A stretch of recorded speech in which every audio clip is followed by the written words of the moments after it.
पण मुंबईमध्ये पार्ल्यात भाईदास नावाचं एक थिएटर आहे. तर तिथे बऱ्याचदा काही इव्हेंट्स होतात, काही गुजराती नाटकं जनरली तिथे होतात. तर आम्ही एकदा रिहर्सलला चाललो होतो. झी गौरवची आमची रिहर्सल होती आणि आम्ही ड्रायव्हरला सांगितलं, मॅडम मी लगेच. तर ड्रायव्हरला सांगितलं की जरा एक काम कर, रस्ता कळत नाहीये तर भाईदास थिएटर विचार, भाईदासा. तर तो म्हणाला आपला विचारतो. पुढे गेला आणि त्याने विचारलं की कालिदास का आहे. म्हटलं अरे मेल्या ते नाशिकला आहे, इथं भाईदास विचार. पुढे गेला, पुढे गेल्यावर त्याने एकाला हा सॉरी साहेब. आणि पुढे जाऊन त्याने विचारलं भाईसाहेब का आहे. तर म्हणजे कालिदास मध्ये येताना मला असं एक आपला एक सहज किस्सा आठवला. म्हणून एकदा काय झालं होतं, एक रिक्षा चालक होते आमचे. म्हणजे मी गेलो पटकन, रिक्षा जरा घाईघाईत होतो, रिक्षा पकडली.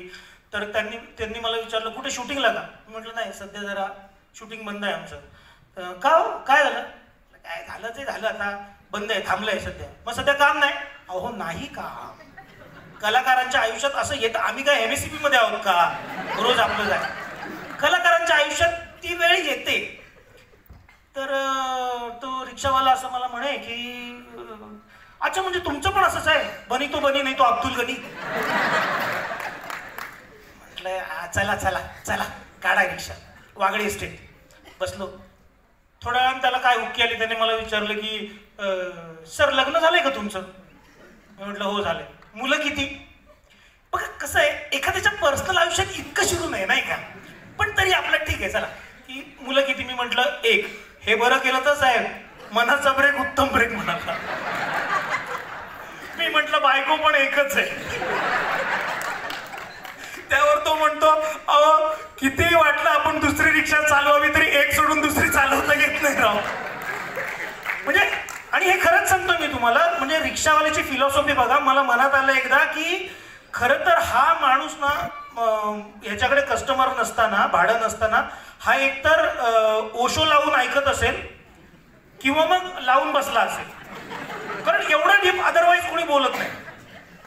पण एक मला म्हणालं की आताच्या काळात असं झालं नाही का की मुलं नको, अशी नवीन नवीन ज्यांचे लग्न होतात ते असं की मुलांची जबाबदारी नको, होणार नाही वगैरे. तर तो इतकं सुंदर म्हणाला ना की साहेब पण एक बरं केलं तर मूल पाहिजे साहेब. कसं आहे, दोन चाकाला एक चाक कसं घट पकडून ठेवतो म्हणजे कशी रिक्षा डचमालत नाही ना का खड्ड्यातनं जाताना. साधी माणसं किती गोड बोलून जातात नाही का. आणि त्यावेळेला मला असं वाटलं की कलाकाराचं आयुष्य ना त्या रिक्षा ड्रायव्हर सारखंच आहे. त्याचं काम जेव्हा चालू असतं तेव्हा आपण सहज म्हणतो, आपलं काम जेव्हा चालू असतं तेव्हा आपण सहजच म्हणतो की भाई आपला मीटर डाऊन आहे. म्हणून कदाचित मी रिक्षाबरोबर जास्त कनेक्ट झालो. आणि एक मला असं वाटतं की कलाकार असो किंवा रिक्षा ड्रायव्हर असतो, लोक वेटिंगला लय ठेवतात राव आम्हाला. शपथ दिसायला ना मला इतकं सर्वसाधारण बनवलंय. त्यात तुम्हाला सांगतो स्त्री भूमिका करायची तर किमान बरी स्त्री दिसण्यासाठी ना 2-2.5 तास मेकअप करावा लागतो. कोणी विचारतं मला संयम, तुमच्याकडे संसारात एवढा संयम कुठून आला. मी सांगतो तुम्हाला 2-4 वेळा लेडीज कॅरेक्टर करून बघा तुम्ही, संयम येईल आपल्याला. तिला सांगितलं जातं. अशा ह्या पुरुषप्रधान संस्कृतीमध्ये मला स्त्री भूमिका करून, स्त्री पात्र साकारून माझं घर चालवता आलं, याचा मला खूप अभिमान वाटतो. मला असं वाटतं की म्हणजे आभाळ नसल्यासारखं आहे. तर त्यावेळेला माझं असं ठरलं की आपण एखाद्या बारमध्ये नोकरीला लागूया जिथे 10,000 रुपये पगार मिळत होता. माझा एक मित्र जात होता तिथे बारमध्ये. तर मला असं वाटलं की यार मी पण जातो. 10,000 रुपये त्यावेळेला खूप होते. 2005ची गोष्ट मी करतोय तुम्हाला. तर माझा भाऊ असं म्हणाला की तू काळजी करू नकोस, भविष्यात तू लग्न करशील, तुला मुलं बाळ होतील, त्या सगळ्यांची जबाबदारी मी घेईन, पण तू ह्याच क्षेत्रात काम कर. पुढे माझ्या आयुष्यात माझी जी बायको आली ती नोकरीला जात होती आणि मी काम शोधत होतो. मी बराच काळ असाच काढला. ती मला पोसत होती. तिने खूप काळ असा ती नोकरी करत होती आणि मी घरी पडीक होतो. तिने असं सांगितलं होतं की तू ह्याच क्षेत्रात काम करायचं, तुला आनंद वाटतो ना. तर आजपर्यंत ती माझ्या पाठीशी तशीच ठामपणे उभी आहे. तर वेगवेगळ्या टप्प्यावर वेगवेगळी माणसं सोबत होती. खूप लोकांचे हातभार आहेत नाही काय. Yes yes yes. Ashok Saraf आहेत ना, हे आमच्या कलाकारांसाठी, मी सिद्धार्थ जाधव, पॅडी कांबळे, आम्ही त्यांना देवच म्हणतो. ते दैवतच आहेत आमचं.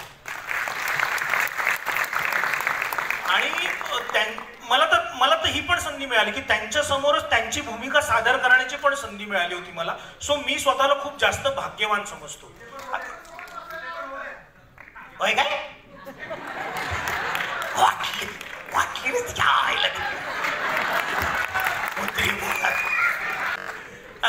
सॉरी, पण तुम्हाला थोडीशी मी अगदी रंगभूमीची शपथ घेऊन सांगतो. माझा ना चेहरा असा असल्यामुळे प्रॉब्लेम आहे. मी देवाची शपथ एक थेंब आतापर्यंत प्यायलेलो नाही.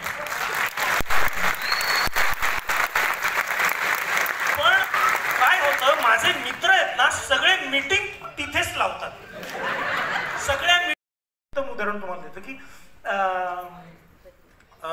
भाऊने त्यांना विचारलं की सर, तुम्ही कुठलंही गाणं गाता ते त्याला एक राग असतो, बरोबर आहे? तर ते म्हणाले हो असतो. तर भाऊ म्हणाला की एवढा कसला तुम्हाला राग येतो?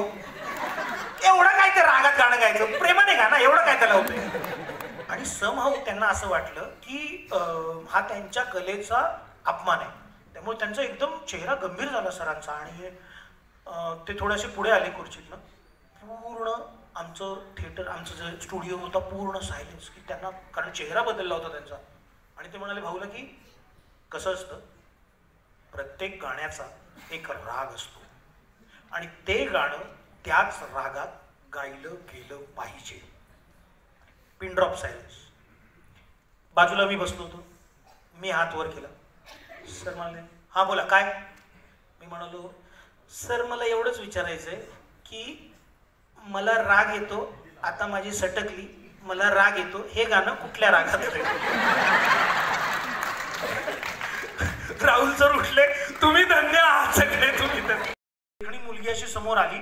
मी म्हटलं, ते आपण नाही का बसमध्ये रुमाल टाकून ही माझी सीट, तशी ती मी सीट धरली आपली अशी. आणि म्हटलं की बस यार, हेच आपलं, आता ही सीट सोडायची नाही. मी ती बस जाऊ दिली नाही, ती सीट सोडली नाही. मी ती सीट घरी घेऊन आलो माझ्या.